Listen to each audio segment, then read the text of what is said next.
ನೀರಿನಲ್ಲಿ ಮುಳುಗಿ 4 ವಿದ್ಯಾರ್ಥಿಗಳು ನಾಪತ್ತೆಯಾದ ಪ್ರಕರಣಕ್ಕೆ ಸಂಬಂಧಪಟ್ಟಂತೆ ಇದೀಗ 4ಗಳ ಮೃತದೇಹ ಪತ್ತೆಯಾಗಿರುವಂತಹ ಘಟನೆ ನಡೆದಿರುವಂತದ್ದು. 4 ವಿದ್ಯಾರ್ಥಿಗಳು ನೀರಿನಲ್ಲಿ ಮುಳುಗಿ ಸಾವನ್ನಪ್ಪಿದ್ದಾರೆ. ಇದೀಗ ಅವರ ಶವ ಕೂಡ ಪತ್ತೆಯಾಗಿದೆ.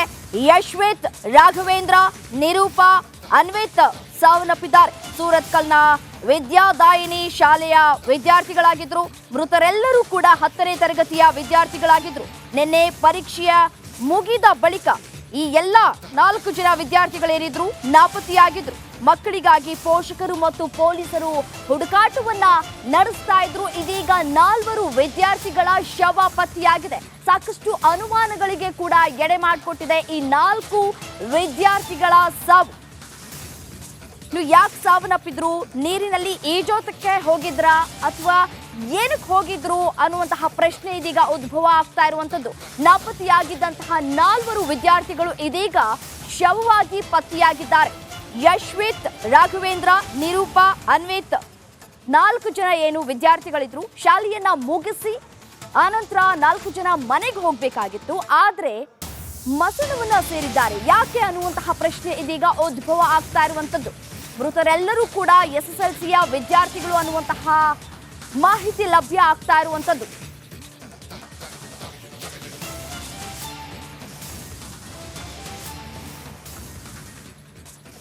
ಹಳೆಯಂಗಡಿ ರೈಲ್ವೆ ಸೇತುವೆ ಕೆಳಗಡೆ ಬ್ಯಾಗ್, ಸಮವಸ್ತ್ರ ಪತ್ತೆಯಾಗಿದೆ. 4 ಜನ ವಿದ್ಯಾರ್ಥಿಗಳು ಏನಿದ್ರು ಅವರ ಬ್ಯಾಗ್, ಸಮವಸ್ತ್ರ ಪತ್ತೆಯಾಗಿದೆ. ನದಿಯಲ್ಲಿ ಹುಡುಕಾಟ ನಡೆಸ್ತಾ ಇದ್ದಂತಹ ಸಂದರ್ಭದಲ್ಲಿ ವಿದ್ಯಾರ್ಥಿಗಳ ಶವ ಪತ್ತೆಯಾಗಿರುವಂತದ್ದು. ಈಜೋದಕ್ಕೆ ಹೋಗಿ ಒಂದು ಘಟನೆ ನಡೆದಿದೆ. ಸೂರತ್ಕಲ್ ಅಗರಮೇಲ್ ನಿವಾಸಿ ಚಂದ್ರಕಾಂತ್ ಪುತ್ರ ಯಶಸ್ವಿ ಅನ್ನೋದು ಮಾಹಿತಿ ಲಭ್ಯವಾಗ್ತಾ ಇರುವಂತದ್ದು. ಹಳೆಯಂಗಡಿ ತೋಕೂರು ನಿವಾಸಿ ವಸಂತ ಅವರ ಪುತ್ರ ರಾಘವೇಂದ್ರ 10ನೇ ತರಗತಿಯ ವಿದ್ಯಾರ್ಥಿಯಾಗಿದ್ರು. ಅವರು ಕೂಡ ಸಾವನ್ನಪ್ಪಿದ್ದಾರೆ. ಸೂರತ್ಕಲ್ ಗುಡ್ಡೆಕೊಪ್ಪ ನಿವಾಸಿ ವಿಶ್ವನಾಥ್ ಮಗ ನಿರೂಪಾ ಸಾವನ್ನಪ್ಪಿರುವಂತಹ ವಿದ್ಯಾರ್ಥಿಯಾಗಿದ್ದಾರೆ. ಚಿತ್ರಾಪುರ ನಿವಾಸಿ ದೇವದಾಸ ಅವರ ಪುತ್ರ ಅನ್ವಿತ್ ಸಾವನ್ನಪ್ಪಿದ್ದಾರೆ. 4 ಜನ ವಿದ್ಯಾರ್ಥಿಗಳ ಬ್ಯಾಗ್ ಪತ್ತೆಯಾಗಿದೆ. ಶವವಸ್ತ್ರ ಕೂಡ ಪತ್ತೆಯಾಗಿದೆ. ಶಾಲೆಯಿಂದ ಹಳೆಯಂಗಡಿ ನದಿಗೆ ಈಜೋದಕ್ಕೆ ಬಂದಿರುವಂತಹ ಶಂಕೆ ಇದೀಗ ವ್ಯಕ್ತವಾಗ್ತಾ ಇರುವಂತದ್ದು.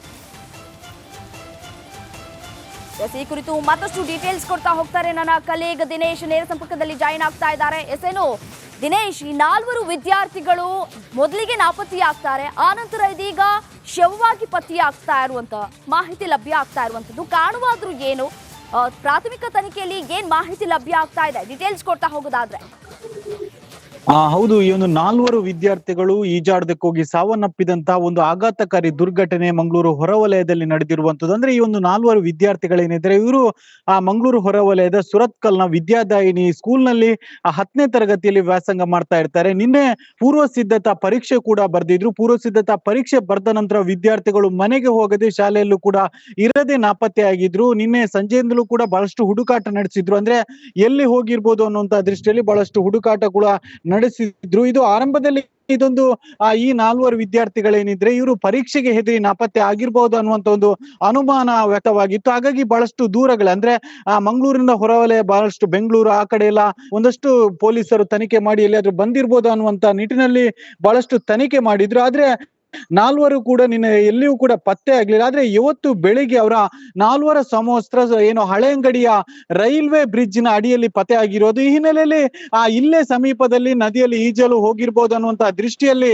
ಪೊಲೀಸರು ಮತ್ತು ಸ್ಥಳೀಯ ಯುವಕರು ಸೇರಿಕೊಂಡು ನದಿಯಲ್ಲಿ ಹುಡುಕಾಟ ನಡೆಸಿದ್ರು. ಅಂದ್ರೆ ಹಳೆಯಂಗಡಿ ಸಮೀಪದೊಂದು ನದಿ ಇದೆ, ಅಲ್ಲಿ ಹುಡುಕಾಟ ನಡೆಸಿದ್ರು. ಈ ವೇಳೆ 4 ಶವ ಕೂಡ ಪತ್ತೆ ಆಗಿರುವಂತದ್ದು. ಅಂದ್ರೆ 4 ಕೂಡ ಈಜಾಡೋದಕ್ಕೆ ಹೋಗಿ ಅಲ್ಲಿ ಸಾವನ್ನಪ್ಪಿದ್ದಾರೆ ಅಂತ ಈಗ ಮೇಲ್ನೋಟಕ್ಕೆ ಗೊತ್ತಾಗಿರುವಂತದ್ದು. 4 ಸಮವಸ್ತ್ರ ಹಳೆಯಂಗಡಿಯ ಏನು ರೈಲ್ವೆ ಬ್ರಿಡ್ಜ್ ನ ಕೆಳಗಡೆ ಪತ್ತೆ ಆಗಿರುವಂತ ಈ 4 ವಿದ್ಯಾರ್ಥಿಗಳು ಮಂಗಳೂರು ಹೊರವಲಯದ ಸುರತ್ಕಲ ವಿದ್ಯಾದಾಯಿನಿ ಸ್ಕೂಲ್ ನಲ್ಲಿ 10ನೇ ತರಗತಿ ವ್ಯಾಸಂಗ ಮಾಡಿದ್ರು. ನಿನ್ನೆ ಪ್ರಿಪರೇಟರಿ ಎಕ್ಸಾಮ್ ಕೂಡ ಬರೆದಿದ್ರು. ನಂತರ ಇವರು ನಾಪತ್ತೆಯಾಗಿ ಇವತ್ತು ಶವವಾಗಿ ಪತ್ತೆ ಆಗಿರುವಂತದ್ದು. ಸುರತ್ಕಲ್ ಸುತ್ತಮುತ್ತಲಿನ ಇವರು 4 ನಿವಾಸಿಗಳು. ಅಂದ್ರೆ ಈ ಒಂದು 4 ಮಕ್ಕಳೇನಿದ್ದಾರೆ ಇವರು 4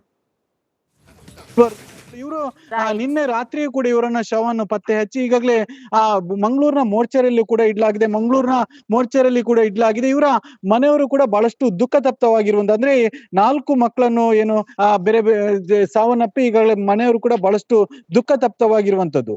ರೈಟ್, ಧನ್ಯವಾದ ತಮ್ಮೆಲ್ಲ ಮಾಹಿತಿಗಾಗಿ ದಿನೇಶ್. ಈಜಲು ಹೋಗಿ ಈ 4 ಮಕ್ಕಳು ಸಾವನ್ನಪ್ಪಿದ್ದಾರಾ ಅನ್ನುವಂತಹ ಪ್ರಶ್ನೆ ಇದೀಗ ಉದ್ಭವ ಆಗ್ತಾ ಇದ್ದಾರೆ. ಅಂದ್ರೆ ಒಂದ್ ಕಡೆ ಪೋಷಕರು ಆತಂಕದಲ್ಲೂ ಕೂಡ ಇದ್ರು, ಮಕ್ಕಳು ಸಿಗ್ತಾರೆ ಅಂತ ಹೇಳಿ. ಬಟ್ ಆದ್ರೆ ಶವವಾಗಿ ಪತ್ತೆಯಾಗಿರೋದು ಸಾಕಷ್ಟು ನೋವಿಗೆ ಇದೀಗ ಕಾರಣ ಆಗ್ತಾ ಇರುವಂತದ್ದು.